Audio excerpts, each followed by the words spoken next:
नादयामनमध्यमाम् अस्मदाचार्यपर्यन्तां वन्दे गुरुपरम्पराम् यो नित्यमच्युतपदाम्बुजयुग्मरुक्म व्यामोहतस्तैतराणि तृणाय मेने अस्मद्गुरोर्भगवतस्य दयैकसिन्धोः रामानुजस्य चरणौ शरणं प्रपद्ये मातापिता युवतयस्तनया विभूतिः सर्वं यदेव नियमेन मदन्वयानाम् आद्यस्य न कुलपतेर्वकुलाभिरामम् श्रीमत्तदङ्ग्रीगणं प्रणमामि मोद्ना भूतं सरस्य महदाह्वय भट्टनाद श्रीभक्तिसार कुलशेखर योगवान् भक्ताङ्गिरेण परकालयतेन्द्रमिश्रान् श्रीमत्पराङ्कुशमनं प्रणतोऽस्मि नित्यम् नादं पङ्कजनेत्रराम यमुना वास्तव्यमालाधरान् योगीन्द्रं कुरुकेशचन्द्रजलधिं गोविन्दकोराधिपो भट्टार्यण्यगमान्तयोगी जगदाचार्यो सकृष्णद्वयो वन्दे माधव पद्मनाभ सुमनक्कोले सदेवादिपान् नमो वेदान्तवेद्याय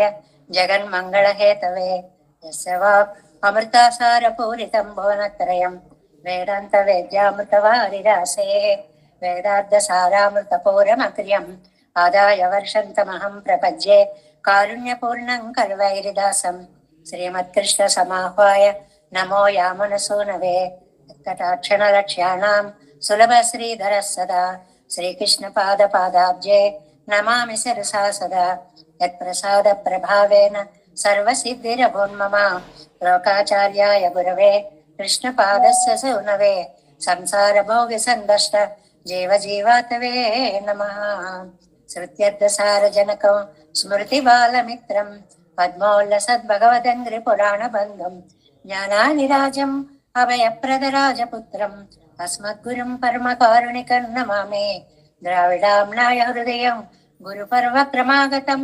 रम्यजामातृदेवेन दर्शितं कृष्णसूनुना सुन्दर जामातृमुने प्रपद्ये चरणाम्बुजं संसारार्णवसम्मग्नजन्तु सन्तारपोतकं नमोऽस्तु देवराजाय चतुर्ग्रामनिवासिने रामानुजार्य दासस्य सुताय गुणशालिने नमः श्रीशैलनाथाय कुन्ते नगरजन्मने प्रसादलब्ध परमप्राप्य कैङ्कर्यशालिने श्रीशैले सदयापात्रं दीभक्त्यादिगुणार्णवं यतीन्द्रप्रवणं वन्दे रम्यजामातरं मुनिम्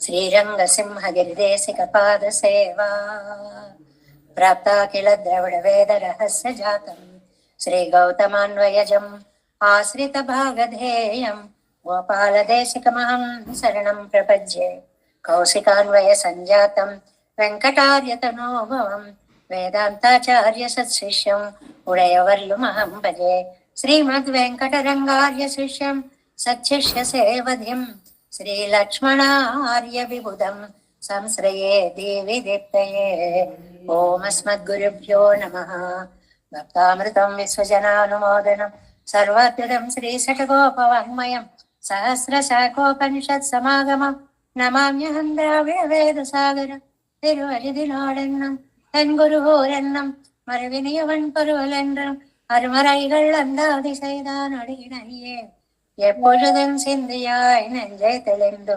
மனத்தாலும் வாயாலும் வன்குருவோர் பேணும் இனத்தாரை எல்லாதிரைஞ்சேன் தனத்தாலும் ஏதும் குறைவிலேன் என் தை சடகோபன் பாதங்கள் யாமுடைய பத்து இந்த பெருங்கீர்த்தி இராமான் சமனுதன் வாய்ந்த மலர்பாதம் வணங்குகின்றேன் எந்த பெரும் செய்தார் சடகோபன் செந்தமிழ் வேதந்தரிக்கும் பெயராத உள்ளம் பெறா வான் திகழும் சோலை மதிலரங்கள் வன்புகழ் மேல் ஆன்ற தமிழ் மறைகள் ஆயிரமும் என்ற முதல் தாய் சடகோபன் மயம்பால் வளர்த்த இதத்தாய் இராமானுஷன் மிக்க விரை நிலையும் ஐயாமயர் நிலையும் தக்க நெறியும் தடையாகி தொக்கியிலும் உள்வினையும் வாழ்வினையும் ஓதும் குருவை அருகோன் யாழினிசை வேதத்தியல் நம்மாழ்வார் திவ்ய திருவடிகளே சரணம் எம்பெருமானார் திவ்ய திருவடிகளே சரணம் ஜீயர் திவ்ய திருவடிகளே சரணம் ஓம் அஸ்மத்குருப்யோ நமஹ జై శ్రీమన్నారాయణ. భాగవత గోష్ఠికి దాసోహాలు సమర్పిస్తూ ఆ దాసోహాలు సమర్పించడంలో చూడండి, అయ్యో ఇంత పెద్దవాళ్ళం కదా, ఎందుకు ఇంత వంగి పెట్టడం అనుకోవట్లేదు నౌకరాజు గారు వంటి వారు. అలాగ వంగి సాష్టంగంగా దాసోహాలు చేసి, అంటే సంప్రదాయానికి ఎంత పీఠం వేస్తున్నారు పెద్దలందరూ కూడా అనే ఒక చక్కటి వేదికగా ఉంది ఆచార్య పరంపర అనేటువంటిది. ఇందులో మనకి నమ్మాళ్ళవార్లను అనుగ్రహించినటువంటి పెరుమాళ్ళు ఆయన నాలుకమే ప్రవేశించారు. నువ్వు నా గురించి కవిత్వాన్ని రాయాలి అని చెప్పి ఆజ్ఞాపిస్తూ ఈ తిరువాయుమలి దివ్య ప్రబంధంలో 1102 పాసురాలు. అందులో మనకున్న 100లోనూ ఒక 27 దశకాలేమో స్త్రీభావంతో, అది మళ్ళీ ఏ స్త్రీ తల్లిలాగా, నాయకలాగా, తోజుమార్లాగా అవన్నీ ఒక 27 దశకాలుగా తీసేస్తే మిగిలిన 83 కూడా ఒక ఆణ్భావంతో, అంటే ఆణ్భావం, పెణ్భావం, పురుష భావం, స్త్రీ భావంతో ఆరోపించుకున్నటువంటి అతి అద్భుతమైనటువంటి భావాలు ఇవన్నీ కూడా. అలాగే మనకి తిరువరత్త దివ్య ప్రబంధము ఎన్ని రకాలైనటువంటి, ఒకటి కవితా శైలి, 2 ప్రాకృతిక రామణీయము, అంటే అందము, అసలు ఆ పోలికలు ఎక్కడి నుంచి వస్తాయో అంత అందమైనటువంటి ఆలోచనలు అనేటువంటివి. దానికి తోడు భక్తి, వేదాంత తత్వము, ఆధ్యాత్మిక భావ ప్రసరణము, ఇన్ని మూటగట్టుకున్నటువంటి తిరువరిత్తల్లో మనం 79వ పాసురంలోకి ఇవాళ ప్రవేశించాం. 79వ పాసురం. வேதனை வெண்பொறி நூலனை வெண்ணோர் பரவ நின்ற நாதனை ஜாலம் விஷங்கமநாதனை ஜாலம் தத்தும் பாதனை பார்க்கடல் பாம்பனை மேல் பள்ளி கொண்டருளும் சீதனையே தொழுவார் వెన్నులారిలం సీరియరే. శబ్దాలంకారాలు అని, అర్ధాలంకారాలు అని భాషకు అందం తెచ్చేవి కొన్ని ఉంటాయండి.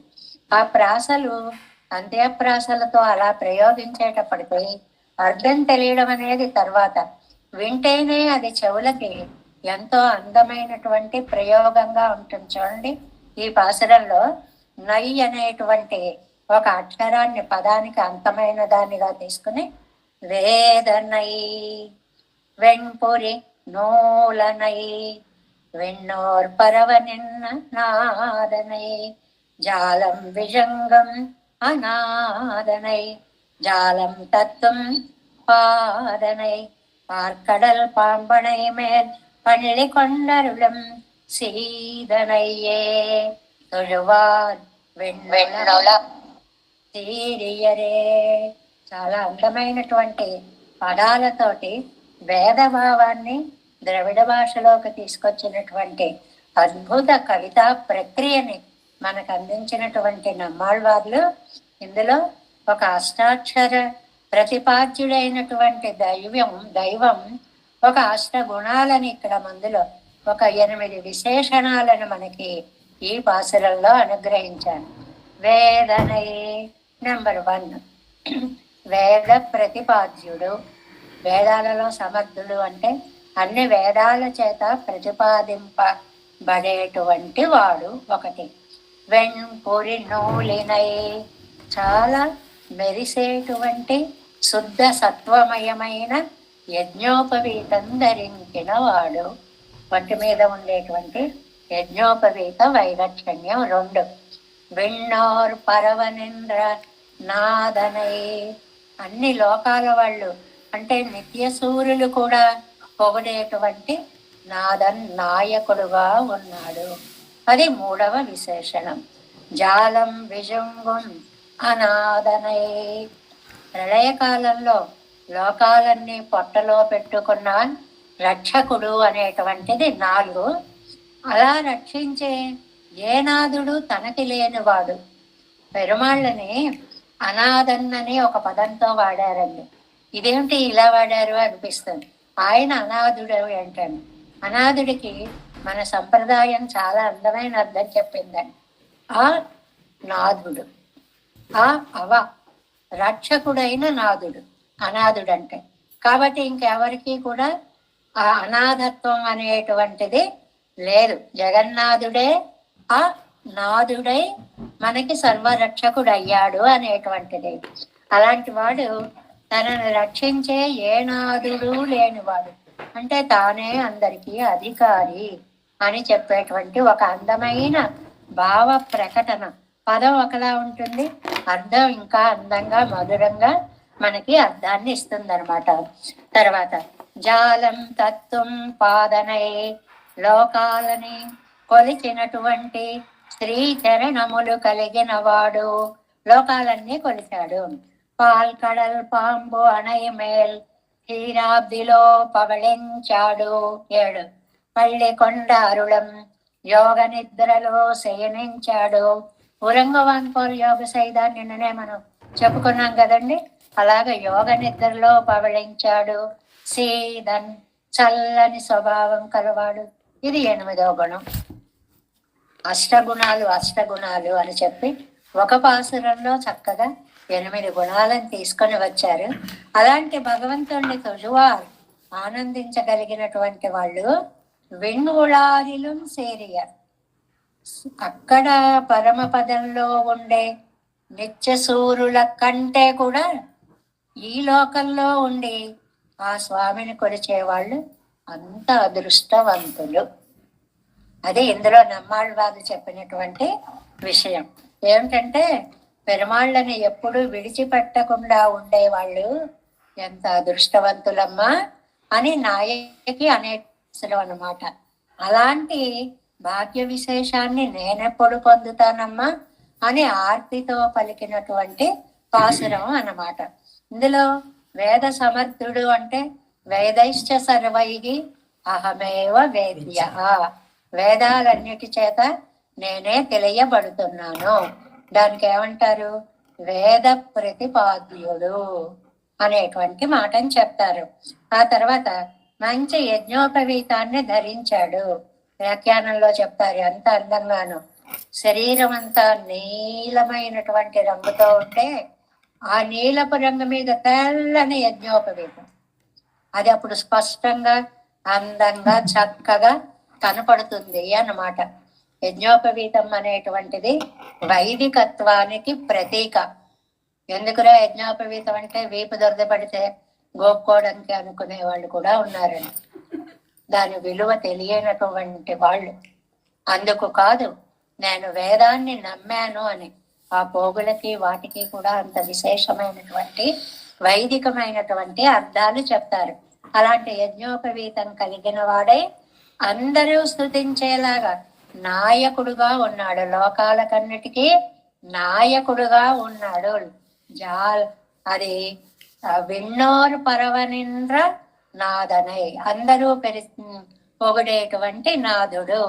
తనకి ఒక నాదుడు లేడు. జాలం విజంగు అనాథనై, తనకి మాత్రం ఏ నాదుడు లేనటువంటి వాడు.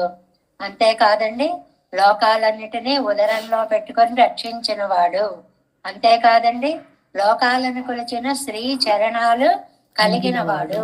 అంతేకాదండి, పాల సముద్రంలో శయనించిన వాడు. ఇంకా చల్లని స్వభావం కలిగినటువంటి వాడు.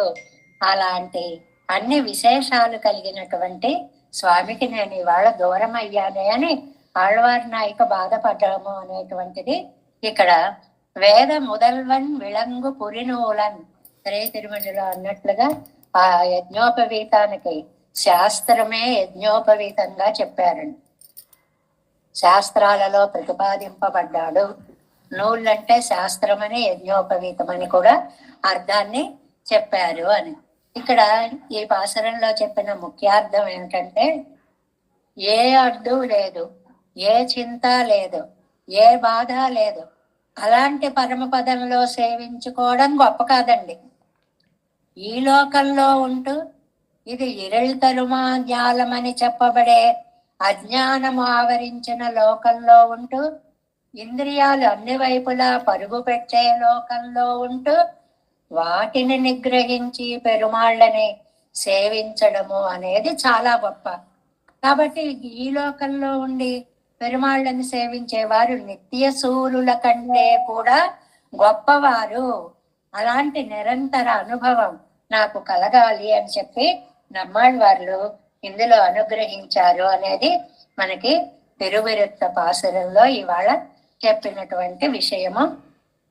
సరే, మనం తిరువాయిమడిలోకి ప్రవేశిస్తే నమ్మాళ్ళవారు 5:5లో ఉన్నాం కదా, 5:3లో ఒకసారి పునశ్చరణ చేసుకుంటే మడలూరాలి అనుకున్నారు, అది ప్రాప్య త్వర అన్నారు. నాయిక లక్షణము ప్రాప్య త్వర అన్నారు. 5:4లోకి వచ్చేటప్పటికి ఆ త్వర తగ్గిపోయింది. ఎందువల్ల? రాత్రి వచ్చేసింది, ఊరెల్లా తుంచి కదండి, దుఃఖం వచ్చేసింది, మడలెత్తడానికి వీలు లేకుండా పోయింది. అది త్వర పోవడానికి గుర్తు అన్నారు. ఇక్కడికి వచ్చేటప్పటికి అంగనేయలో చీకటి పోయింది, సూర్యుడు వచ్చాయుడు, అధ్యవసాయం ప్రాప్య త్వర మళ్ళీ వచ్చి చేరాయి. నీకేం పర్వాలేదు, నే ఇష్టము, ఆనందంగా అనుభవించు అనే ఒక కోరిక తీవ్రతరము అయింది అన్నమాట. ఇందులో మనకి 2 అనుభవాలండి నమ్మాళ్ళవార్లకి. ఒకటి మానసానుభవం, కోరేది ప్రత్యక్ష అనుభవం.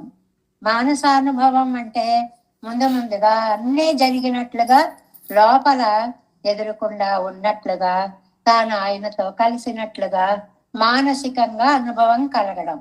మరి అది ప్రత్యక్షంగా నాకు కావాలి, దాన్ని ఉరి వెలుప్పాడు అంటారు. ఉరి వెలుప్పాడు అంటే ఈ మానసిక అనుభవాన్ని నేను ప్రత్యక్షం చేసుకోవాలి అంటే ఎంగనేయో అనేది ఈ 10 ఉరి వెలిప్పాడు 10 అంటారు.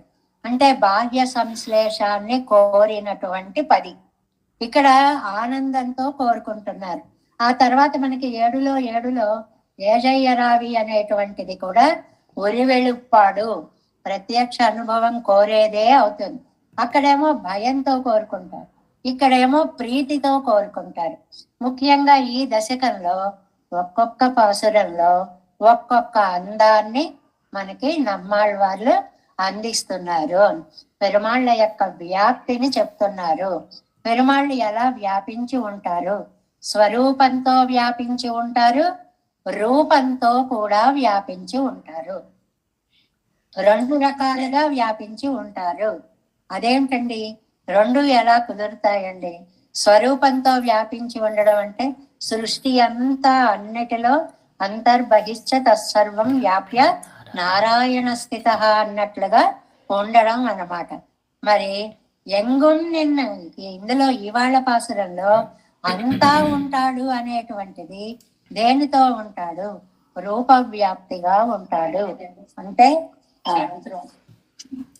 అలా అంటే అందమైనటువంటిది స్వరూపంతో వ్యాప్తి, రూపంతో వ్యాప్తి.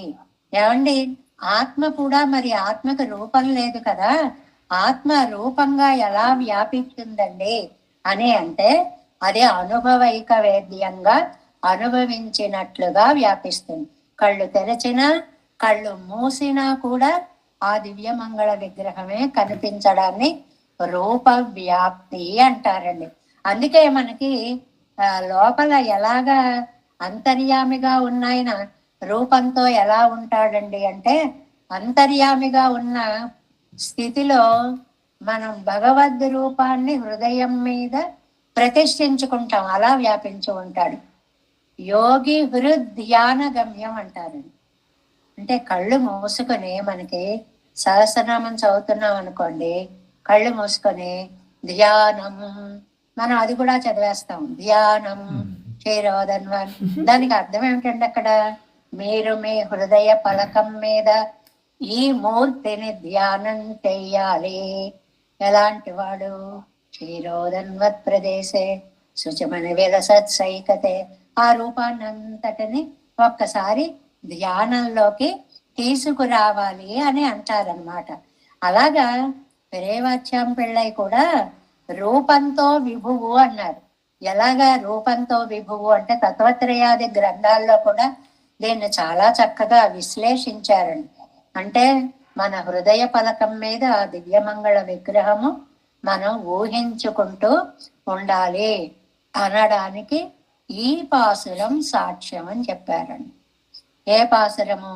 ఎంగనేయు అని మనం చదువుకున్నటువంటి పాసురము స్వరూప రూప వ్యాప్తికి నిదర్శనమైనటువంటిది. అది నిన్న మనం పూర్తి చేసుకున్నాం. ఇవాళ రెండవ పాసురంలోకి వచ్చాం. రెండవ పాసురంలోకి వచ్చేటప్పటికి ఒప్పనై అజగు ఆయన యొక్క రూప సౌందర్యం, అందం. ఆయన అందాలకే అందాన్ని ఇచ్చేవాడండి స్వామి. ఈయన చేరి అందాలు సార్థకమయ్యాయి. అది గొప్పతనం అన్నమాట. అంటే ఆ అందాలకి కూడా అలంకారమైన స్వామి అని ఇవాళ వ్యాఖ్యానంలో చెప్తున్నారు. అంటే మనం రోజు చెప్పుకుంటున్నామే, కొంతమంది నగలు కట్టుకోవడం, పెట్టుకోవడం, చీరలు కట్టుకోవడం, పట్టు వస్త్రాలు కట్టుకోవడం, వాటి వల్ల కొంతమందికి అందం వస్తుంది. కానీ కొంతమంది కట్టుకుంటే ఆ నగలకి ఆ వస్త్రాలకే అందం వస్తుంది. పెరుమాళ్ళు అలాంటి ఆయన అని చెప్పడం అన్నమాట.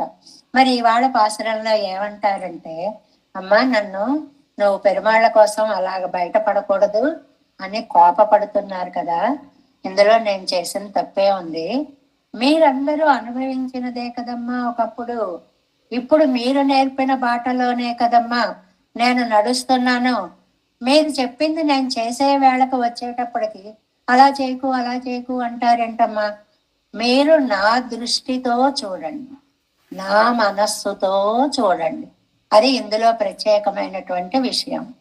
ఏదో హృదయాలు మార్పిస్తున్నారు కదండి, గుండె ఆపరేషన్లు చేసి గుండెలు పెడుతున్నారు. అలా మనస్సులు ఆపరేట్ చేయగలవండి? నీ మనస్సు నాకు ఇచ్చేయని చెప్పుకోగలవండి? అలాంటి సరదా వాక్యం అన్నమాట ఇది. మీరు నా మనస్సుతో చూడండి. అది ఎందువల్లంటే ఆ తిరుక్కురుంగుడి నంబి రూపం అంత బాగుంటుంది, ఆ వర్ణ కలాపం అంత బాగుంటుంది, ఆ రంగు అంత బాగుంటుంది, ఆ నీల మేఘ శ్యామలత్వం అంత బాగుంటుంది, ఆ యజ్ఞోపవీతం దాని మీద మెరిసే బంగారు రంగుగా మెరిసిపోతూ ఉంటుంది. ఆ తర్వాత మకర కుండలాలు ఉంటాయి, ఆ తర్వాత శ్రీవత్సం ఉంటుంది, ఆ కౌస్తుభం ఉంటుంది. అబ్బబ్బో ఎన్ని వర్ణనలు చేస్తారో ఆ వర్ణనల్ని మనం 5:5 రెండవ పాసురంలో అనుసంధానం చేసుకుందాం. 5:5:2 ఎన్నెంజినాల్ నొక్కి కానేర్. ఇది ముఖ్యమైన పదం. నా మనసుతో చూడండి. మనం ఎవరైనా మన మనస్సుతో చూస్తాం కానీ వాళ్ళ మనస్సుతో మనం ఎలా చూడగలవండి? కానీ లోకంలో ఈ ప్రయోగాలు వింటుంటాం. అబ్బా నీకు ఎలా నచ్చాడ్రా బాబు వీడు అంటాం అనుకోండి, నా కళ్ళతో చూడండి తెలుస్తుంది అంటారు. నిజమే, వాళ్ళ కళ్ళతో మనం చూడలేం కదా, అది కళ్ళ వరకే, ఇంద్రియాల వరకే. ఇది మనస్సు దాకా వెళ్ళేది. నా మనస్సుతో ఆలోచించండి. ఎన్నెంజినాల్ నోకి కానే ఎన్నై మునియాదే தென்னன் சோலை திருக்குறுங்கடி நம்பியை நான் கண்ட பின் மின்னு நூலும் குண்டலமும் மார்பில் திருமருவும் மன்னு போனும் நான்கு వందో ఎంగుం నిన్నెడుమే, వందో ఎంగుం నిన్నెడుమే. ఈ చెప్పిన వర్ణనలన్నీ నా వెంటపడి నన్ను తరుముకొస్తున్నాయి. నిన్న చెప్పుకున్నామే పిన్నెన్న కాదు వెంటపడేటువంటి ప్రేమ అని చెప్పుకున్నామే. ఆ ప్రేమ ఇది. నేను ఎక్కడికి పోతే అక్కడికే ఆ అందాలతో ఆ స్వామి నా ఎదురుకుండా వచ్చి నిలబడతాను. అలా కళ్ళ ముందు నిలబడితే నేనేమైపోవాలి? ఇది నా తప్ప చెప్పండి? నన్ను కోప్పడతారేంటి మీరు? ఆ వచ్చిన ఆయన్ని అనగలిగితే అనండి, నా కనపడే ఆయన్ని కోపగించగలిగితే అనండి అని అంటున్నారు ఈ పాసురంలో. దీని ప్రతిపదార్థాన్ని చూడండి. ఎన్నై మునియాదే, నన్ను కోపగించకండి. నన్ను అనద్దు, ఇందులో నా తప్పేమి లేదు. ఎన్నైనాల్ నొప్పి కానీ నా మనస్సుతో చూడండి. ఏమండి మీ మనసుకి ఏముంది? ఆ మనస్సుకి ఏముందంత గొప్పతనము అంటే భక్తి నిండినటువంటి మనస్సు. భక్తి ప్రభావ భవదద్భుత భావ అన్నారండి. నమ్మాళ్ళవార్ల యొక్క మనస్సు భక్తి ప్రభావముతో నిండిపోయినటువంటి మనస్సు. నోకి కానీర్ అలాంటి మనస్సుతో చూడండి. తెన్నల్ సోలై తిరుక్కురుంగుడి నంబియై దక్షిణ దిశలో ఉండేటువంటి తిరుక్కురి మంచి తోటలు కలిగినటువంటి తిరుక్కురింగుడిలో వేంచేసి ఉండేటువంటి ఆ వామన నమ్మి ఆ అజగర్ ఆ పరిపూర్ణ సుందర మూర్తి ఆయన్ని నాన్ కండపిన్ నేను సేవించిన తరువాత మనం ఒక్కొక్క దివ్య దేశం వెళ్ళి చూస్తామండి. అక్కడ కళ్ళు లగ్నం అయిపోతాయి. ఇంటికి వచ్చినా కూడా మనకు ఆ రూపమే కనిపిస్తూ ఉంటుంది, వెన్నాడుతూ ఉంటుంది. ఆ అనుభవాన్ని చెప్తున్నారు నమ్మాళ్ళవార్లు. ఏమండి అంత అందంగా ఉన్నాడు ఆయన? చూడండి చెప్తున్నాను. మెన్ననోలం ప్రకాశించే యజ్ఞోపవీతం. అదే నీలమేఘ శ్యాముడేమో ఆ పైన తెల్లని యజ్ఞోపవీతం మెరుస్తుంటే మేఘంలో మెరుపులా ఉందంట. మేఘం నీలమేఘ శ్యామలం కదా ఆయన శరీరం, మెరుపేమో యజ్ఞోపవీతం. అది కుండలమం చెవలకి కాదుకు కుండలము, చెవలకు పెట్టుకునేటువంటి కుండలాలు. మార్విల్ తిరుమరువం వట్టస్థలంలో శ్రీవత్సము అనే పుట్టుమచ్చ, అక్కడ వేంచేసి ఉండేటువంటి లక్ష్మీదేవికి నివాస స్థానం. అంత అద్భుతమైనటువంటిదే. మన్ను పూణం ఆభరణాలు, కౌస్తుభము మొదలైనటువంటి ఆభరణాలు. నాన్గుతోళం చతుర్భుజత్వం, ఇది చాలా ప్రత్యేకమైనటువంటి. మిగిలినవి ఏమైనా తెచ్చుకోగలవేమో, చతుర్భుజత్వాన్ని ఎక్కడ తెచ్చుకుంటారండి? ఆయన ఎవరో, నేను కూడా వాసుదేవుణ్ణి అని పౌండ్రక వాసుదేవుడు అని ఒకడు చెక్కలతోటి శంఖం చక్రం చేయించుకొని భుజాలకు కట్టేసుకుని అలా వెళుతూ ఉండేవాట. చెక్కలతో చేయించుకున్నటువంటి వాడు. అవి ఏం పనిచేస్తాయి? అలా పెట్టుకున్న మాత్రాన నామసామ్యంతో మనం ఏమైనా చేయగలమా? చాలా అందమైన పద్యాలు కనిపిస్తాయండి మనకి. తామరాకు మీద నీటి బొట్టు ఉంటుంది, అది చూడడానికి ముత్యంలా మెరిసిపోతూ ఉంటుంది. స్థాన విశేష మాత్రమున తామరపాకున నీటి బొట్ట నేను పూనిన మౌక్తికంబనుచు పోల్చిన మాత్రన ఇంత గర్వమా? మానవతీ సతోమణుల మాలికలందున కూర్పవత్తువో కానుకలీయవత్తువో వికాసము తెత్తువో విల్వనెత్తువో అంటారు ఒక అందమైన పద్యంలో. అంటే తామరాకు మీద బొట్టుంది, ముత్యంలా ఉందండి అంటాం. ఈ ముత్యం మెడలో గుచ్చుకుని వేసుకోవడానికి ఉపయోగిస్తుందా? ఎవరికైనా బహుమతి ఇవ్వడానికి ఉపయోగిస్తుందా? అమ్ముకుందామంటే డబ్బు వస్తుందా? విలువ ఉంటుందా? ఊరికే అనుకోవడం అంతే అని. అలాగే ఈయన 2 భుజాలు పెట్టుకున్నాడంటే పాపం నేను వాసుదేవుణ్ణే అని నామ సామ్యం కోసం పెట్టుకున్నాడే తప్ప స్వామికి ఉండేటువంటి శంఖచక్రాలతో పోలిక ఎక్కడైనా కుదురుతుందా? అది అద్భుతమైనటువంటి విలక్షణమైనటువంటి ఒక గుర్తుగా చెప్తున్నారు. 4 తోళం ఎంగుం వందో నిన్నడం, ఎక్కడికి పోయినా నా కళ్ళ ముందు నిలబడుతున్నాయి. కళ్ళు తెరిచినా అవే కనిపిస్తున్నాయి, కళ్ళు మూసినా అవే కనిపిస్తున్నాయి అనేటువంటి దాన్ని చెప్తున్నారు ఈ పాసురంలో. చాలా అందమైనటువంటి వ్యాఖ్యానాన్ని అందిస్తారు నంబెళ్ళయ్య గారు. ఒక్కొక్క పాసురంలో ఒక్కొక్క అద్భుతార్థాలని మనకి అందిస్తూ ఉంటారండి. విష్ణు పురాణంలో అస్త్రభూషణ అధ్యాయము అని ఒకటి ఉంది.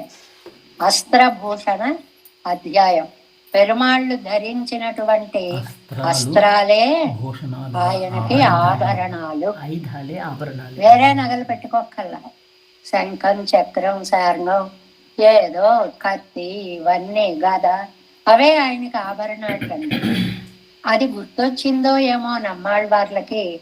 చాలా అందంగా ఈ పాసురంలో ఈ అందాన్ని మనకి అందిస్తున్నారు అని. దీనికి ఈడు వ్యాఖ్యానాన్ని మనం చూద్దాం. ఈడు 164వ పేజీ చిట్ట చివరి ఆఖరి లైన్లో ఉందండి. ఇరండాం పాటు நம்பியுடைய தோளழுவும் ஆபரண ஸ்ரேயம் சர்வதோமுகமாக நின்று நலியா நின்றதென்கிறாள். అది నంబియుడయ్య పరమాత్మ తిరుక్కురుంగుడి నంబి యొక్క తోళగం అందమైన భుజ సౌందర్యం. అసలు ఆ భుజాలకి చూసేటప్పటికి కళ్ళు ఇంక ఈతలకి రానంటున్నాయి. నమ్మాళ్ళవారు మనకు ఒక పదిలో చెప్పారు కదా, ఎక్కడ చూస్తే అక్కడే నా కళ్ళు లగ్నం అయిపోతున్నాయి. అక్కడి నుంచి ముడిచోదియాయిలోనూ అక్కడ మనం వివరంగా చెప్పుకున్నాం దీని అంతటినీ కూడా. శ్రేయం శోభ సర్వతోముఖమాగనేంద్ర. ఏదో వెనక నుంచి వస్తే ముందుకు పోవచ్చు, ముందు నుంచి వస్తే వెనక్కి పోవచ్చు, రెండు వైపులా వస్తే పక్కలకి తప్పించుకోవచ్చు. అన్ని వైపుల నుంచి వచ్చి చుట్టుముట్టేస్తే నేను ఎలా తప్పించుకోగలను? నలియా నిన్న దగ్గర ఎంతో బాధ పెడుతున్నాయి. ఎంత బాధ పెడుతున్నాయి చూడండి అందాలు. Next page first line. ఎన్నెంజినాల్ ఇత్యాది நாங்களும் நம்பியை அனுபவித்தே ஸ்திரீத்వం కెడామల్ ఇరిక్కిరిలోమో. ఎన్న ఆ తల్లి అన్నారు అమ్మాయి, ఏంటమ్మా మరీ చెప్తావు, మేమందరం సేవించుకోలేదా పెరుమాళ్ళని? అయితే మా స్త్రీత్వత్వాన్ని మేమేమైనా పాడేసుకున్నావా? స్త్రీత్వాన్ని వదిలిపెట్టుకున్నావా? మేము అనుభవించాం, మరీ విడ్డూరంగా చెప్తావే అన్నారట తల్లిగారు.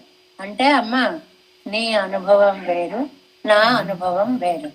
ఎన్నెంజినాల్ నొక్కి కానే నా మనస్సు ఈ అంతర్నేత్రంతో చూడండి.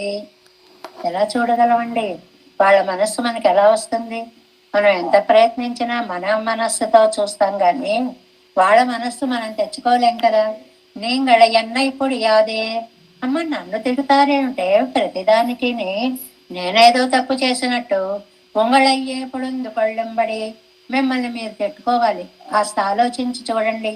ఎన్నంజయ్యే నెంజయ్యరవలాగా వాంగి పార్కవల్లి కోళ్ళు. నా మనస్సుని అరువు తీసుకుని కాసేపు అద్దెకి తెచ్చుకోండి. నా మనస్సును కాసేపు అద్దెకి తెచ్చుకోండి, అంటే ఆరోపించుకోండి ఆ గుణాన్ని. అప్పుడు చూడండి, అప్పుడు ఆయన గొప్పతనాన్ని మీరు చూడగలుగుతారు, తెలుసుకోగలుగుతారు. ఎన్నయ్యి ఇక్కడ ప్రతి పదాన్ని నొక్కి వక్కాణిస్తారండి నంబిళ్ళయ్య గారు వ్యాఖ్యానంలో. మీరు చెప్తున్నారా, నాకు చెప్తున్నారా? ఈ రెండు నొక్కారండి గట్టిగా. మీరు చెప్తున్నారా, భక్తి నిండిన మనస్సు కలిగిన వారేనా? ఒకసారి ఆ సౌందర్యాన్ని చూస్తే కళ్ళు తిప్పుకోలేనంత ప్రేమ ఉన్నవారేనా? అలాంటి మీరా చెప్తున్నారు? అది అటువైపు. నాకు చెప్తున్నారా? ఒకసారి చూశాక నా మనస్సు ఇంకక్కడ లగ్నం అయిపోయింది. ఇంకా వినేది చూడకముందు నిన్న అన్నారు కదండి, చూడకముందు చెప్తే ఏమయ్యేదో. ఇప్పుడు చూశాను, మనసు పాడేసుకున్నాను. అలాంటి నాకా చెప్తున్నారు అని అక్కడ స్ట్రెస్ చేశారనమాట. పైగా ఎవడయ్యాగాదే నా మిత్తనై సొల్లెత్తో ఎన్నో పిన్నై ఉంగళై నెంగళలే పొడుంది కొళ్ళు విడిగోళ్. మీకు గనక నా పరిస్థితి అర్థమైతే, అయ్యయ్యో ఎవడయ్యాగాదే నా మిత్తనై సొల్లెత్తు, ఇలాంటి అమ్మాయినా అనవసరంగా తిట్టాము అని మిమ్మల్ని మీరే తిట్టుకుంటారు. మీరు చేసిన తప్పు మీకే తెలుస్తుంది. అలా ఉంది నా మానసిక పరిస్థితి. మునియాదే, కోపగించకండి. మనం కోపపడేటప్పుడు అవతల వాడి తప్పు ఎంత ఉంది అని ఆలోచించాలి. వాడి తప్పు ఉంటే వాడిని తిట్టాలి. ఇందులో నా తప్పేం లేదే. ఇలా అవడానికి కారణం ఆయన అందం. మీకు శక్తి ఉంటే వెళ్ళి ఆయన అడగండి, ఎందుకో మా అమ్మాయిని ఇలాగా బాధ పెడుతున్నావు అని. ఆ తర్వాత అది కూడా అడుగుతారు అమ్మగారు. కంగులం పగలం ఇత్యాది వాటిల్లోకి వచ్చినప్పుడు ఎన్సైగేన్ ఏం చెయ్యాలి, మా అమ్మాయిని గురించి ఏమనుకుంటున్నావు ఆ అడిగిన పదులు కూడా వస్తాయి విన్న తర్వాత. అందువల్ల అంటున్నారు, ఇది கணபுரம் கைதொழும் பிள்ளையை பிள்ளை ఎన్నన్న పెరువరే ఎన్నక్కడవదాయిరికా.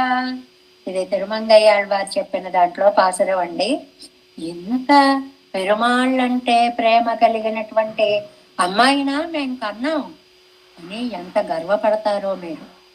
విషయం తెలిస్తే నేను ఇంత గొప్ప పని చేశానని మిమ్మల్ని మీరే అభినందించుకుంటారు. అలాంటి మంచి పని చేస్తున్నాను, నేను తిట్టే పని చేయట్లేదు. నమ్ వయత్తిల్ పిరింద ఇదివే హేదువాక, ఇలాంటి అమ్మాయి మా కడుపున పుట్టిందా అని మీరు గర్వపడేలాంటి పని ఇది. తిట్టే పని కాదు. ఏం చేయాలి? ఇంత భక్తురాలు నా కడుపున పుట్టిందా అని తల్లిగారు ఆనందపడేంత భక్తి భావం ఇప్పుడు నేను చూపిస్తున్నాను. ఇవள் నింద్ర నిలై పారాదే நாம் பொடிந்தோமித்தனையாகாதே என்னோ பெண்ணையும் ఉంగళై నీంగళే పొడిందు కొళ్ళుదిగోళ్. ఇదిగో నేను ముందే చెప్తున్నా, అనవసరంగా నన్ను తిట్టారా? ఎందుకు ఈ అమ్మాయిని, ఇంత మంచి పని చేసేదాన్ని, ఇంత భక్తురాలిని, ఇంత ప్రేమమూర్తిని ఇలా తిట్టామే అని మీరే మళ్ళీ మళ్ళీ మళ్ళీ బాధపడతాను. ఆ అవకాశం తెచ్చుకోకండి. నన్ను తిట్టే ముందు కొంచెం ఆలోచించుకోండి. తిట్టచ్చా? తిట్టే పని చేసిందా? తిట్టేలాంటి దీనికి పాపం అలాంటి పరిస్థితి తెచ్చిన వారు ఎవరు? అది ఆలోచించుకోండి కాసేపు. అప్పుడు మీకు తెలుస్తుంది యథార్థం. అప్పుడు నేను తిట్టలేదు, తిట్టాను, తప్పు, ఇలాంటి అమ్మాయిని మా అదృష్టం కొద్ది పొందాము అని మళ్ళీ మీరే ఆనందపడతారు. ఇన్ని మాటలు చెప్తోందండి. ఏకంగా ఒక్కసారి తిట్టేటప్పటికి నన్ను తిట్టారేంటి, మిమ్మల్ని మీరే తిట్టుకునే పరిస్థితి వస్తుంది. నేను అంత గొప్ప పని చేస్తున్నా, ఇంత గొప్ప అమ్మాయిని పొందామా అని మీరే ఆనందపడతారు. అయ్యో అనవసరంగా తిట్టామే అని పశ్చాత్తాపడతారు. జాగ్రత్త, అందువల్ల నన్ను తిట్టకండి అంటోంది అనమాట. ఎన్నంజనాలను కానేరు. ఈ సందర్భంగా అండి మహాభారతంలో 2 శ్లోకాలు మనకి రిఫరెన్స్ ఇచ్చారు. ఎక్కువగా రామాయణం వస్తుంటాయి. ఇక్కడ నీకు నాకు తేడా ఏమిటి అనేది ఆళ్వార్నాయికి తల్లితో చెప్తుంది అనమాట. నీ మనస్సు వేరు, నా మనస్సు వేరు, నీ అనుభవం వేరు, నా అనుభవం వేరు. ఎలాగా? దానికి భారతంలో ఉండేటువంటి ఒక అద్భుతమైనటువంటి శ్లోకాలు, ఒకటి కాదండి 2 శ్లోకాల రిఫరెన్స్ కి మనకి ఇచ్చారు అనమాట. ఏమిటంటే ఎన్నెంజనాల్ నొక్కి కానేర్ భక్త్యా శాస్త్రాద్ వేద్మి జనార్దనం ఎంగిరపడియే. ఒక అందమైన శ్లోకం. సంజయుడు ఎప్పుడైనా ధృతరాష్ట్రుడికి బాధ కలిగింది అంటే విదురుణ్ణి సంజయుణ్ణి పిలుస్తూ ఉంటాడండి. పిలిచి ఇదిగో నా మనస్సు ఇలా బాధపడుతోంది అంటే వాళ్ళిద్దరూ మంచి మంచి మాటలు చెప్తూ ఉంటారు. ఆ విదురుడు చెప్పినవి విదుర నీతులుగా మనకి ఎంతో ప్రసిద్ధి పొందాయి కదండి. విదురా విదురా నాకు నిద్ర పట్టట్లేదయ్యా అంటాడు విదురుడితోటి ధృతరాష్ట్రుడు. వెంటనే విదురుడు, వాళ్ళండి ఆప్తవాదులు. ఆప్తవాదులు అంటే ఉన్నది ఉన్నట్టుగా చెప్పే యథార్థవాదులు. మొహమాటం కోసమో మహారాజు అని పొగడ్డం కోసమో చెప్పేవాళ్ళు కాదు.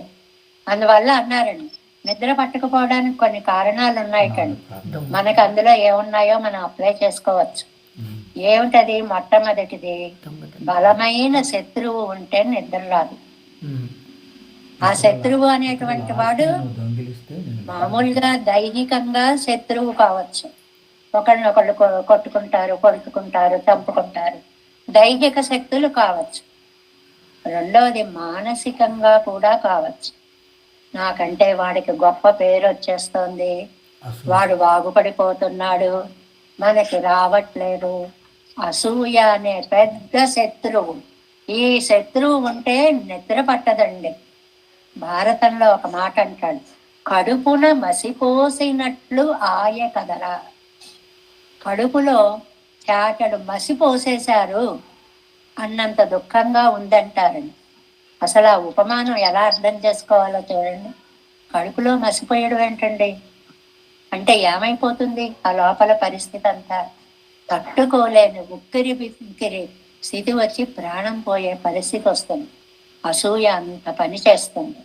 అవతల వాళ్ళు బాగున్నారు అని ఏడిస్తే మనకి లోకంలో ఉంది చూడండి, మనకి లేదని ఏడిస్తే ఒక కన్ను పోతుంది, అవతల వాడికి ఉందని ఏడిస్తే రెండో కన్ను కూడా పోతుంది. కానీ ఇన్ని తెలిసినా మనం అసూయను జయించలేకపోతున్నాం. అది చెప్తాడండి విదురుడు. అలా కొన్ని కారణాలు చెప్పాడు అనుకోండి. అలాగే సంజయుణ్ణి పిలిచాడండి ఒకసారి. సంజయుణ్ణి పిలిచినప్పుడు సంజయ సంజయ, నువ్వు నేను ఒకే గురుకులంలో చదువుకున్నాం కదా, ఒకే విద్యను నేర్చుకున్నాం కదా, ఇవాళ నేను అడిగే స్థితిలో ఉన్నాను జ్ఞానం లేక, నువ్వు నాకు సమాధానం చెప్పే స్థితిలో ఉన్నావు జ్ఞానమూర్తివిగా. ఎలా వచ్చింది ఈ తేడా? ఇద్దరం ఒకే చోట చదువుకున్నాం కదా అని అడుగుతాడండి. అడిగినప్పుడు ఒక అద్భుతమైన శ్లోకం భారతంలో ఉంటుందండి. మాయాం న సేవే భద్రంతే న వృధా ధర్మమాచరే శుద్ధ భావంగతో భక్త్యా శాస్త్రాత్ వేద్మే జనార్దనం. చాలా మంచి శ్లోకమే ఇది. మన వ్యక్తిత్వాన్ని మలచుకోవడానికి ఉపయోగపడే శ్లోకాలు. ఇప్పుడు ఇవాళ రెండు చెప్పుకునేటువంటి భారత శ్లోకాలు.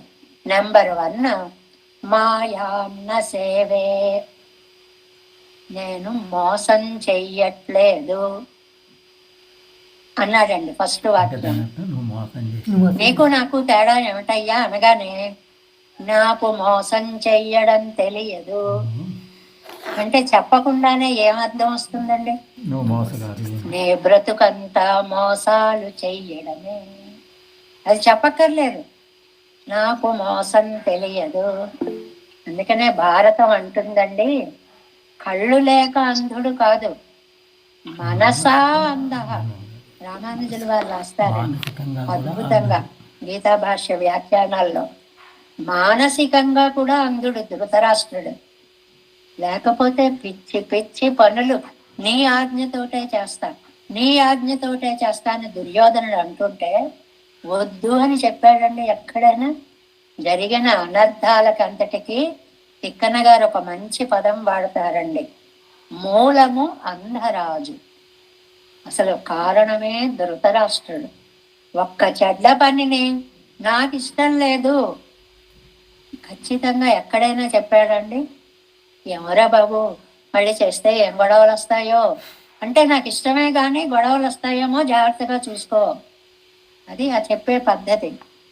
అంతా మాయ బ్రతికే. ఏం చేశావు అక్కడ పాండవులను చంపడం కోసం?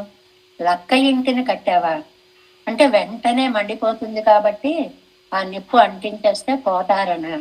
ఇంత దుర్మార్గపు ఆలోచన. ఇవన్నీ సంజయుడు ఎదురుకుండా కూర్చుని, నేనే మోసాలు చెయ్యడానికి ఇష్టపడను,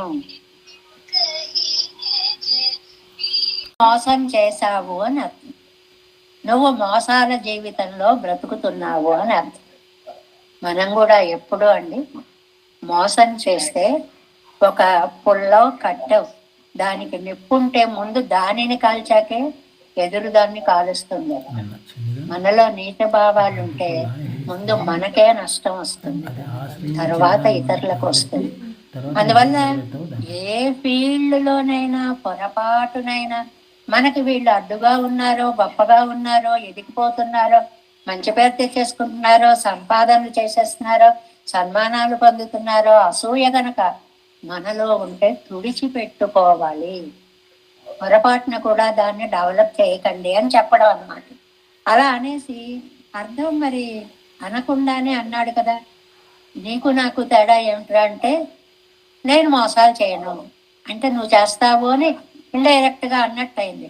అందుకోసం వెంటనే ఆ పదం చూడండి, భద్రంతే, క్షమించాలి, ఏమనుకోవాలి అంటే నేను అండని నా ఉద్దేశం కాదు, కానీ మన జీవితాల్లో ఈ పెద్ద తేడా ఉంది. ఎంత సున్నితంగా చెప్తాను. మామూలు వాళ్ళని చెప్పమంటాం అనుకోండి, నేను నీలాగా ఏ పాపాలు చేయలేదు అని, నీలాగా అని అది కూడా వాడేస్తాం. అలా అనలేదండి సంజయుడు. నేను ఏ పాపాలు చేయలేదు, నీకు మంగళమగుగాక, నువ్వు కూడా చేయకుండా ఉండు తండ్రి అన్నమాట. నవృధా ధర్మమాచరే, చల ధర్మాలు అని ఉంటాయండి, అంటే మోసంతో కూడిన ధర్మాలు, ప్రస్తుతం పని అయిపోవడానికి చేసుకునే ధర్మాలు. అలాంటి ధర్మాలు అవి ఎప్పుడూ కూడా మనని పక్కదారిని పట్టిస్తాయి. అందువల్ల అన్యాయమైనటువంటి మార్గాలలో ప్రవర్తించకూడదు. అంతేకాదు, శుద్ధ భావంగతో భక్త్యా, ఏదో ఒకటి మనసు చేత, మాట చేత, కరణం చేత కూడా త్రికరణ శుద్ధిగా చేయాలి. పైకి ఒకటని, లోపల ఒకటి అనుకుని చేత ఒకటిగా ఎప్పుడూ చెయ్యకూడదు. నా దగ్గర త్రికరణ శుద్ధి ఉంది, చెప్పకుండా చెప్పినది నీ దగ్గర త్రికరణ శుద్ధి లేదు అని చెప్పడం అన్నమాట. కాబట్టి నేను బాగా చదువుకున్నాను కాబట్టి నాకు శాస్త్రం తెలుసు అంటే శాస్త్రం రాదు. అది శుద్ధ భావం గతో భక్త్యా శాస్త్రాద్వేద్మి జనార్దనం.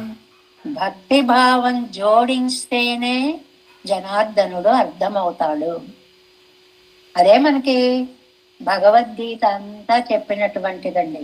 పత్రం పుష్పం ఫలంతోయం యోమే భక్త్యా ప్రయచ్చతి. పాసురం శ్లోకానికి చెప్తూ అంటారు, భక్త్యా ప్రయచ్చతి, భక్తితో చేయాలి.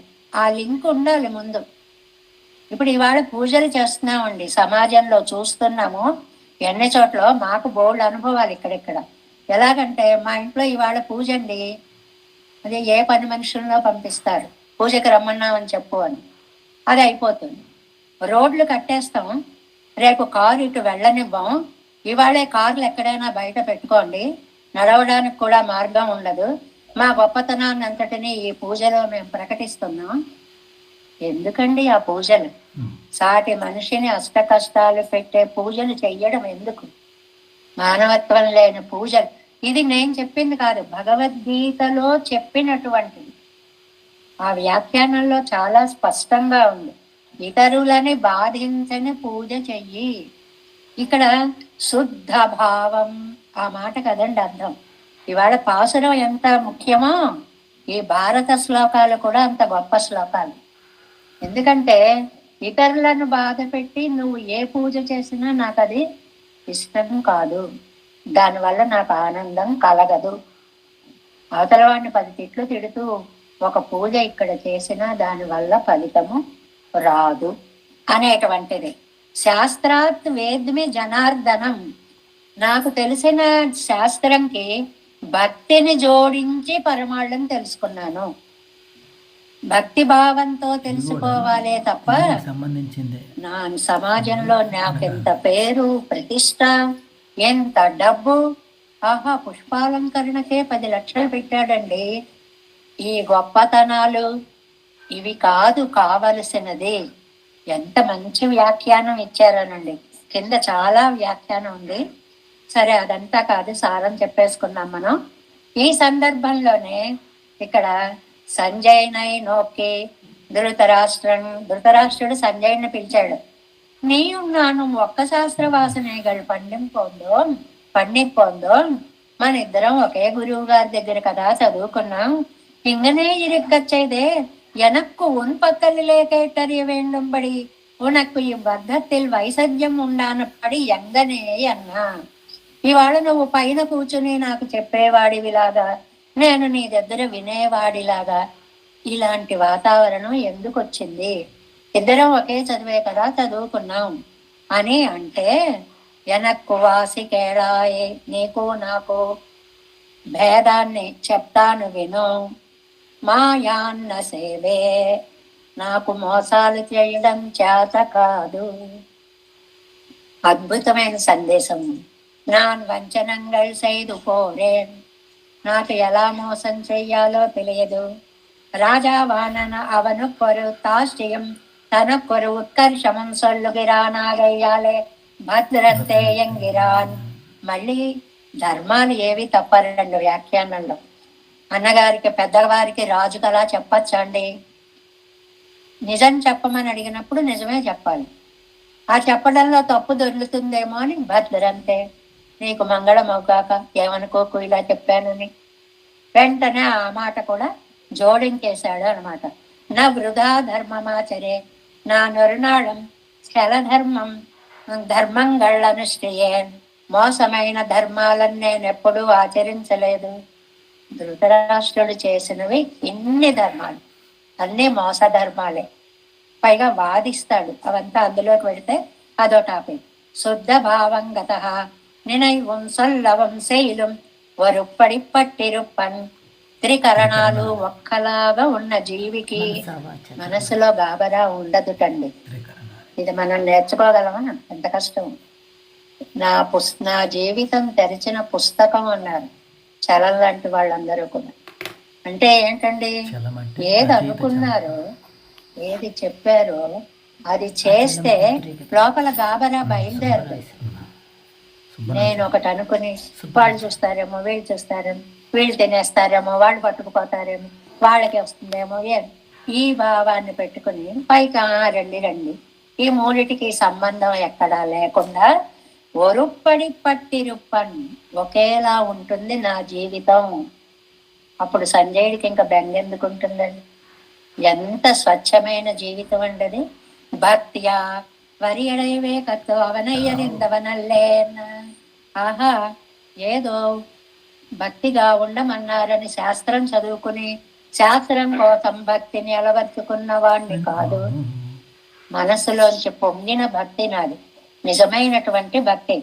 భక్తి సహకృత శాస్త్రకాలే, భక్తితో మేళవించిన శాస్త్రజ్ఞానం అవనై అరిందవనన్రానిరే. అది నాభిజానాసి కేశవం என்று தந்தாமுக்கு என்னவுமோ ஒரு கைமதலுடையார்க்கு அவனை எரிய போகாதெந்தரே.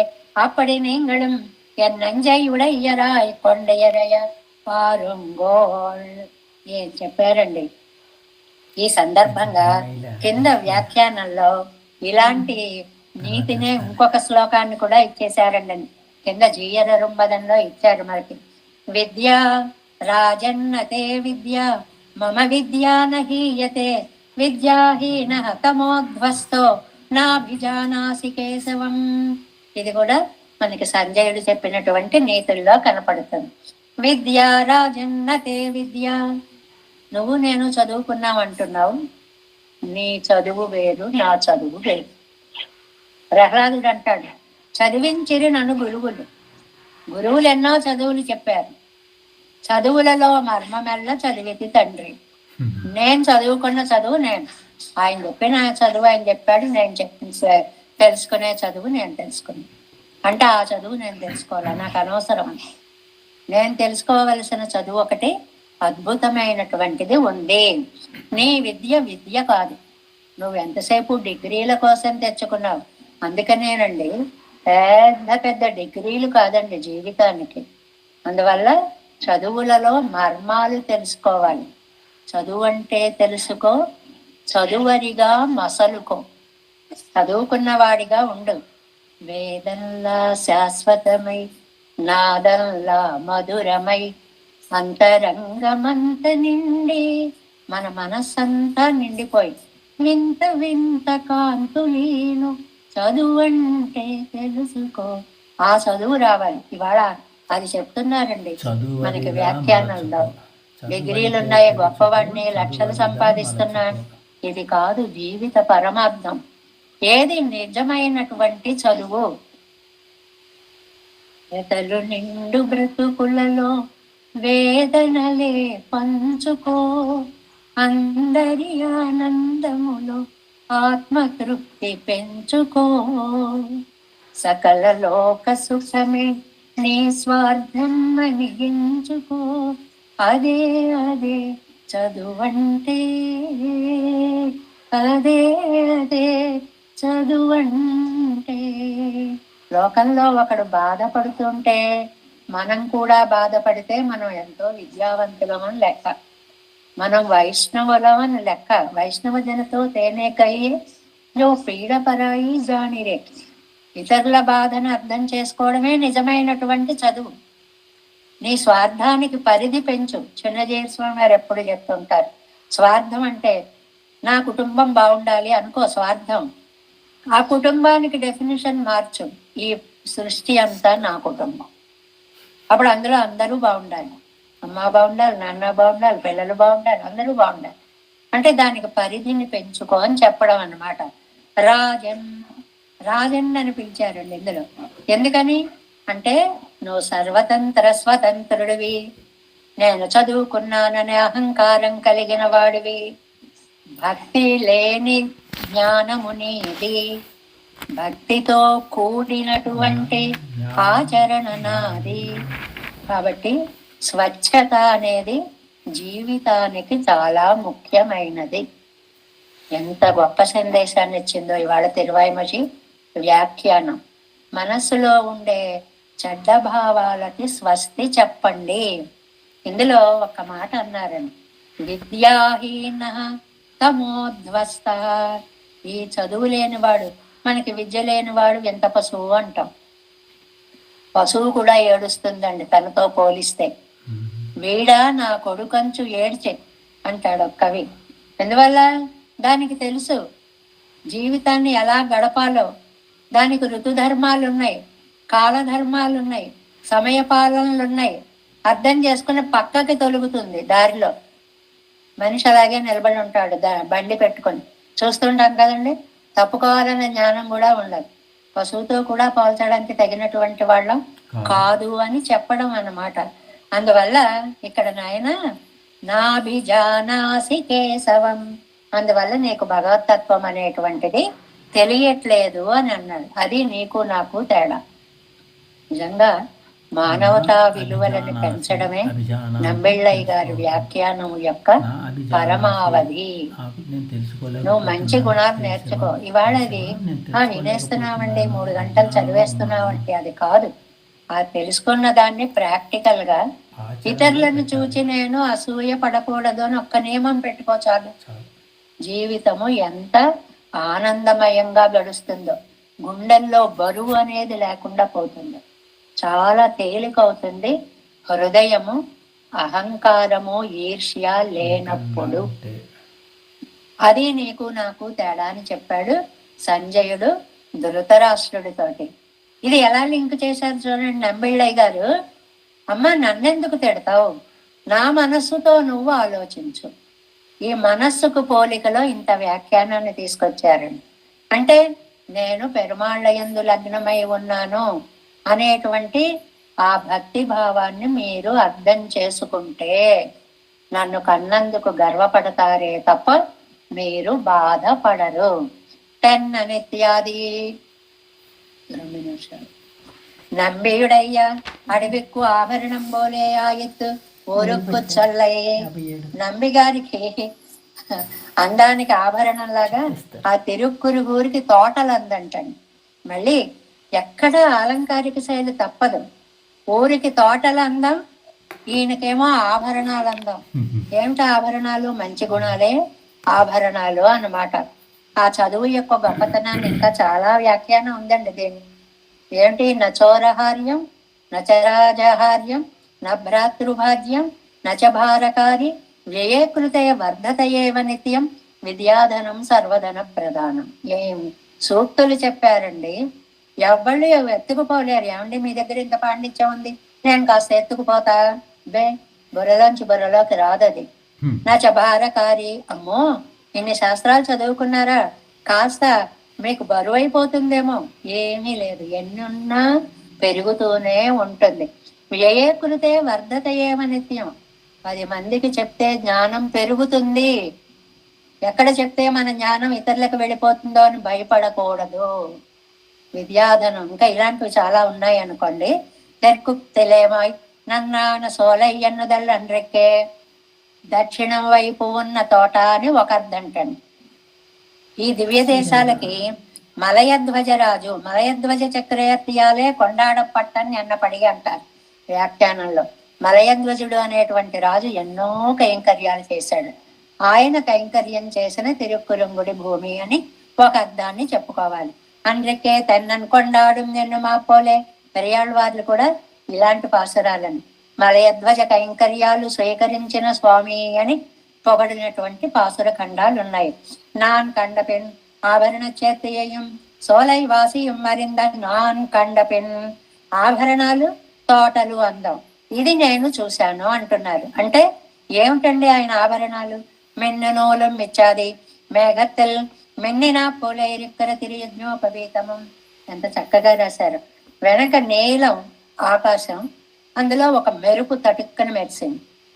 వెనక నీలం స్వామి యొక్క శరీరం రంగు, యజ్ఞోపవీతం ఒక్కసారి అలాగ మెరిసింది. ఆ రెండిటికి అందమైన పోలిక. కుండలమం పరందమిన్ ఓరడిత్తలే సుళెత్తా పోలే ఇరెక్కర తిరుమకర కుండలమం. ఆ మెరిసిన మెరుపు వచ్చి ఇక్కడ ఇలా రౌండ్స్ గా అయిపోయింట, అవి కుండలాంట. అంటే అలా మెరిసిపోయేటువంటి కుండలాలు వెరంపురత్తలే అలత్తి వజక్క వేండుంబడి ఇరెక్కర తిరుమార్విలే.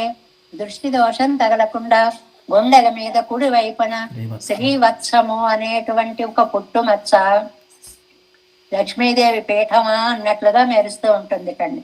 శ్రీవత్సమం మన్నపూర్ణం నాచిమారోడు కలక్కుం బోధం కజత్త వేండాదపడి రెక్కరాభరణంగల్. అమ్మతో కలిసి ఉన్నప్పుడు ఎక్కడ దృష్టి దోషం తగులుతుందో అని దృష్టి దోష పరిహారార్థము అక్కడ ఆలత్తి వజిక్క వెండుంబడి హారతి ఇస్తారు చూడండి.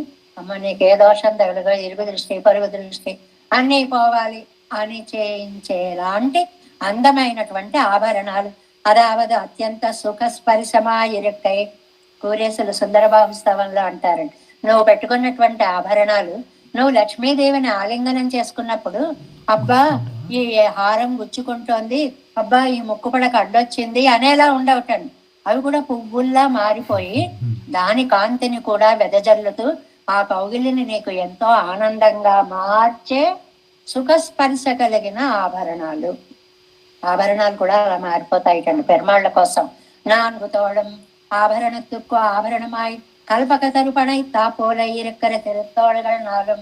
ఆభరణాలకే ఆభరణమైన ఒక అందమైనటువంటి వేద వృక్షము శాఖోపశాఖలుగా పెరిగినట్లుగా ఉండే చతుర్భుజాలు.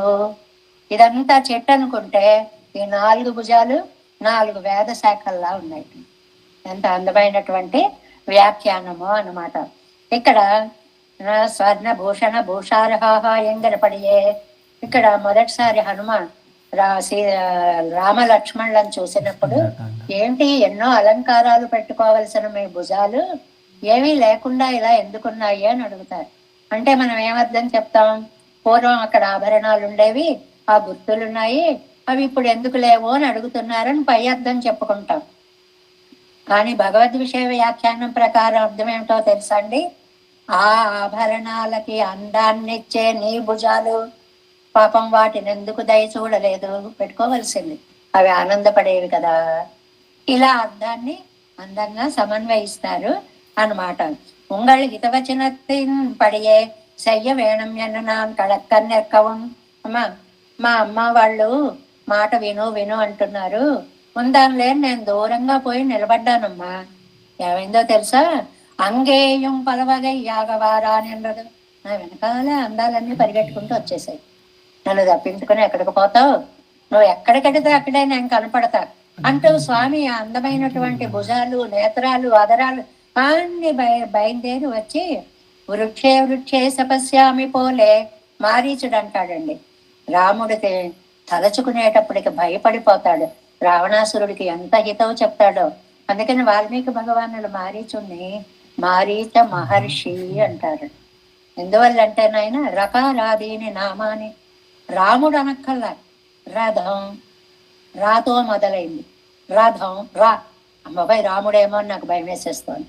ఆ అక్షరంతో మొదలయ్యే పదం వింటే భయం వేసేస్తాం. వృక్షే వృక్షే చపస్యాం. ఏ చెట్టుకేసి చూసినా ఇలా ధనుర్ధారి అయిన రాముడే కనిపిస్తున్నాడు. అమ్మో నేను వెళ్ళను అంటాడు. అంటే నువ్వు వెళ్ళకపోతే, వెళితే అక్కడ మరణిస్తావో మరణించవో డౌటు, వెళ్ళకపోతే ఇక్కడ నేను చంపేస్తా, ఇది మాత్రం డెఫినెట్ అన్నాడు. నాయన నీ చేతిలో పోయే కంటే ఆ పరమాత్మ చేతిలో నృసింహ పురాణం అంటుంది, ఆ మహనీయుడి చేతుల్లో పోతే మంచిదని వెళ్ళాడు మారీచ మహర్షి అని. అక్కడ భయంతో అంతా కనపడ్డాడు మారీచుడికి. అక్కడ వృక్షే వృక్షే తపస్యామి పోలే ఉగప్పార్కు ఉగవార్కు. అబ్బా ఆళ్వాళ్ళు మారీచుడు పక్క పక్కన అదేంటండి వాళ్ళిద్దరికీ పోలిక? మారీచుడికేమో భయంతో కనపడ్డాడు, ఆళ్వార్లకేమో ప్రేమతో కనపడుతున్నాడు. కనపడ్డం అనేది సామాన్యం, కానీ ఇక్కడ ప్రేమ నుండి ఎక్కడ చూసినా తానే నేను, నేనే తాను, పాటలు పాడుకోవడమే అనమాట. నానే ఎంగే ఒదుంగేవేం సొల్లి కాణితోళ్, ఇలాగా నేను పారిపోయి ఎక్కడో కూర్చుంటే అక్కడికే వచ్చి నాకు కనపడుతుంటే అది నా తప్ప, ఆయన తప్ప? అందువల్ల మీరు ఎన్నై మునియాదే, నన్నెందుకు కోప్పడతారు తల్లి, తప్ప శక్తి ఉంటే వెళ్ళి ఆయన్ని అడగండి అని అందమైనటువంటి శ్లోకంలో, శ్లోకం ఎంత అందమైనదో, మన వ్యక్తిత్వాన్ని రక్షించుకునేటువంటి నీతులు, ధర్మాలు, శాస్త్రాలు చెప్పిన భారత శ్రీ సూక్తులని కూడా మనం చక్కగా అనుసంధానం చేసుకునేటువంటి వ్యాఖ్యానాన్ని నంబెళ్ళయ్య గారు అనుగ్రహించారు.